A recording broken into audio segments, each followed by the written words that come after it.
낙찰 받을 때는 기분 좋았을지 몰라도 나중에 팔고 나니까 주머니 속에는 남는 게 없다.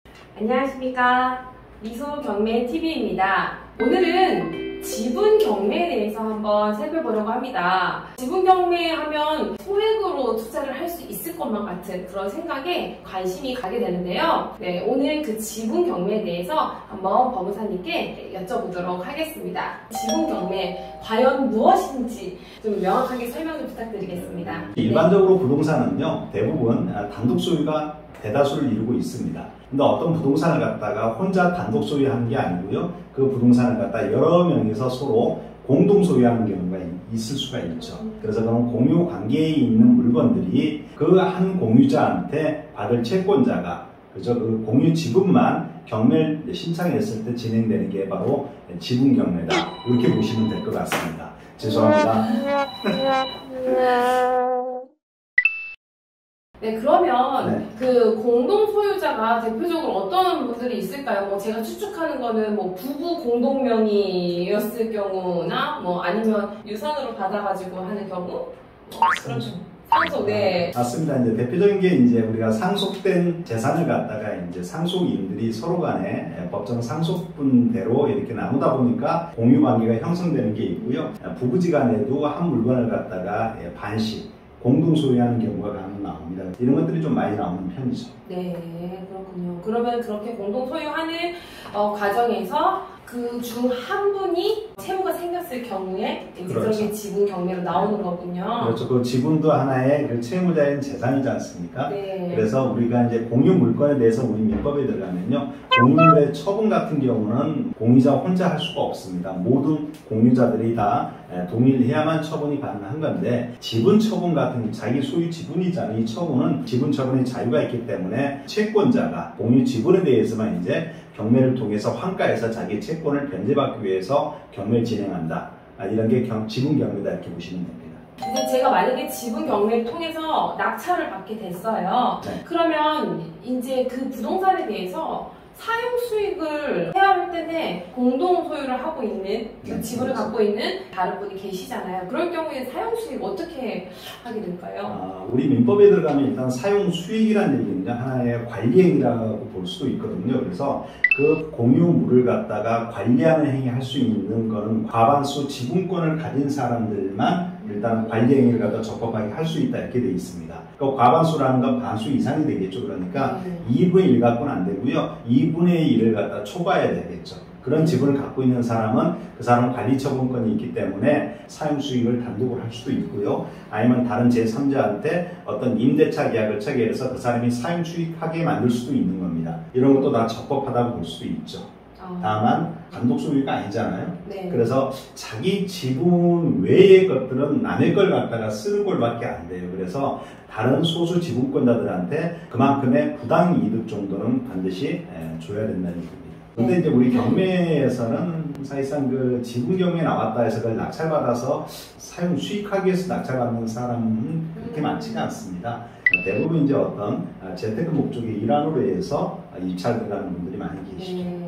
그럼 처분할 때는 어떻게 해야 될까요? 공유자 전부의 동의가 있어야 되는 거죠. 그래서 만약 공유자들이 많다 그러면 처분하는 데도 문제가 많이 있겠죠. 네. 서로 협의가 안 된다 그러면 처분할 수가 없습니다. 또 이런 경우가 나옵니다. 여러분들이 경락자금 대출이라고 많이 알고 계시죠? 네. 그래서 대출을 갖다 금융권에서 잘 안 해주려고 그럽니다. 일반적인 은행에서는 지분 경매로 낙찰받았다, 지분을 낙찰받았다 그러면은 일단 잔금 대출이 받기가 만만치 않을 겁니다. 정말요? 예, 그렇습니다. 그 지분 경매를 저 같은 사람은 낙찰 금액에 대해서 부담이 약간 덜하기 때문에 관심을 갖게 됐는데요. 결국에는 대출이 안 된다면 오히려 현금을 가지고서 해야 되는 상황이 생기네요. 그렇다고 볼 수 있죠. 물건 같은 거 검색을 할 때요, 공유자 우선 매수권 있음 뭐 이런 단어들을 좀 많이 보게 됐어요. 네, 지분 경매에서 좀 자주 관찰되는 그런 단어인데 이 공유자 우선 매수권은 무엇인지 좀 설명 부탁드릴게요. 우리 민사집행법에는 공유자 우선 매수권을 갖다 인정을 해주고 있거든요. 결국 이건 뭐냐면 결론은 서로 간의 다툼을 갖다가 사전에 없애자는 측면이 상당히 강합니다. 그래서 같은 공유자들이 이해관계인 서로 얽혀 있으면은 서로 간에 뭔가 협의를 통해서라든가 어떤 조정을 통해서라든가 법원을 통해서 구제받을 일은 별로 없을 것 같은데, 만일 지분 경매에서 경매를 거는 물건이지 않습니까? 전혀 이해관계 없는 제3자가 그 물건을 낙찰받았다 생각을 해보세요. 그럼 현재 공유자하고 새로운 공유자하고 둘 간에 어떻게 협의가 잘 될까요? 잘 안 되겠죠. 잘 안 됩니다. 그럼 결국은 낙찰받은 입장에서는 자기도 그 목적물에 대해서 어떤 목적을 갖고 왔을 거 아니에요. 낙찰받았을 거 아니에요. 그러면 그 목적을 달성하기 위해서는 첫 번째 협의한다. 협의가 불발이 된다 그러면 결국 법원으로 가는 수밖에 없습니다. 그런 여러 가지 다툼 소지가 많기 때문에 애초에 공유자한테 먼저 우선권을 줘버리자는 얘기죠. 이게 바로 공유자 우선 매수권이라는 얘기입니다. 낙찰자가 생겼을 때 그 낙찰자보다 공유자한테 우선 매수권을 줘버리면은 아까 같이 법원 갈 일이 별로 없을 거라는 얘기죠. 그러면은 공유자 우선 매수권을 행사한다라는 걸 우리가 입찰 들어간 사람들이 사전에 알 방법이 있나요? 당연히 아니죠. 법원에서는 매각 물건 명세서라는 걸 통해서요, 공유자 누구가 우선 매수 신청하였음, 뭐 이렇게 공부하는 방법이 있고요. 이건 서면으로 미리 이제 공유자가 우선 매수하겠다고 법원에다 신청한 경우에는 그렇게 매각 물건 명세를 통해서 공고하겠죠. 그런데 꼭 서면으로 하지 않더라도요, 구두로도 가능합니다. 그래서 우리 민사집행법에는요, 공유자 우선 매수권 행사 기간을, 시기를 딱 정해놓고 있습니다. 그래서 언제까지 가능하냐면요, 매각 종결 고지 전까지 제가 우선 매수하겠습니다 하고 신청을 해야 된다는 얘기죠. 그래서 서면 신청이 됐든 간에 구두 신청이 됐든 간에 일단은 집행관이 매각 종결 고지 전까지 공유자 우선 매수권을 행사해야 된다. 이렇게 보시면 될 것 같아요.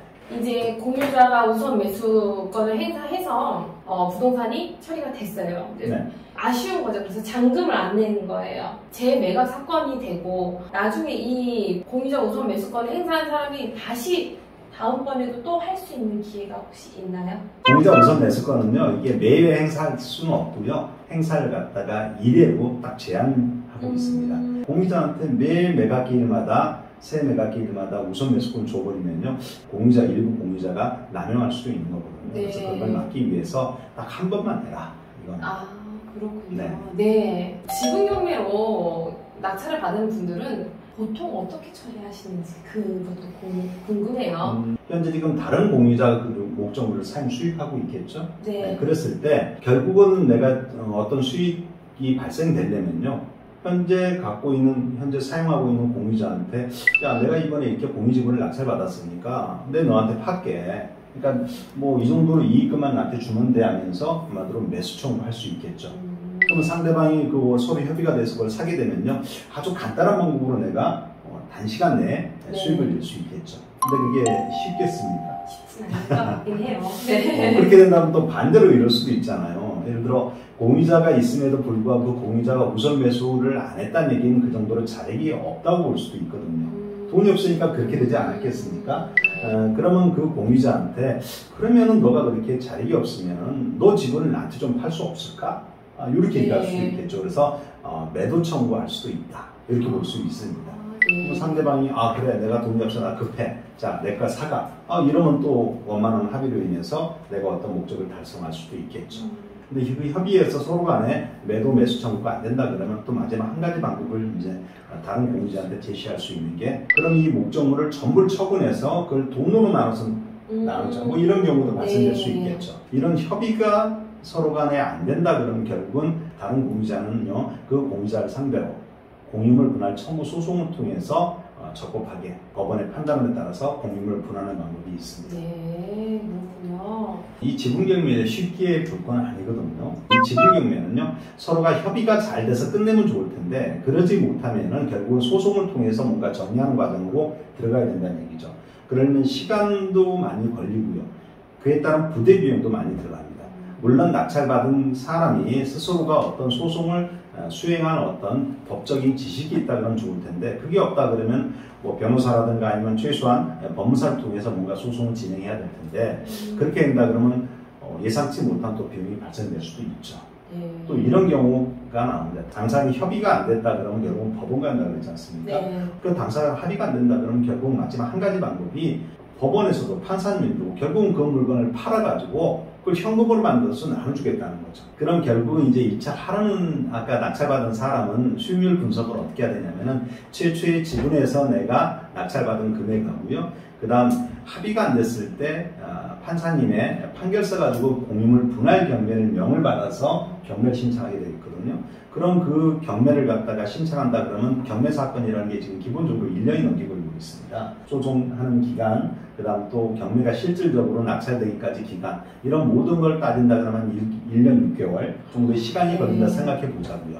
그럼 이 정도로 시간이 걸린다 그러면 그때까지의 기회비용, 그죠? 아까 대출이 안 난 내 돈을 갖다가 거기에 다 몰아서 넣었다. 대출이 없이. 그렇게 된다면 그런 비용이라든가 이런 것도 다 생각을 해 보셔야 되는 겁니다. 결국은 최초에 낙찰받은 금액, 그 금액하고 나중에 공유물 분할 경매를 통해서 환가해서 거기서 결국은 자기가 갖고 있는 지분에 따라 배당받은 금액하고 비교해서 그동안 들어간 비용, 이걸 가서 감안해서 수익률이 나와야 되는 거죠.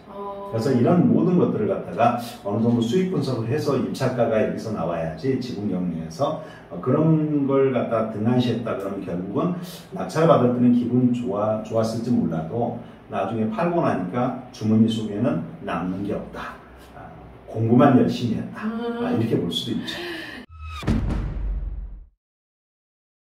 지분 경매 제가 이렇게 조금 들어보니 분석도 많이 해야 하고 공부도 많이 해야 한다라고 저는 이제 이렇게 결론이 내려지는데요. 여러분들께서도 이 유튜브를 통해서 많은 걸 정보를 얻으시고 또 공부하시는 계기가 되셨길 바라겠습니다. 시청해주신 여러분 감사합니다.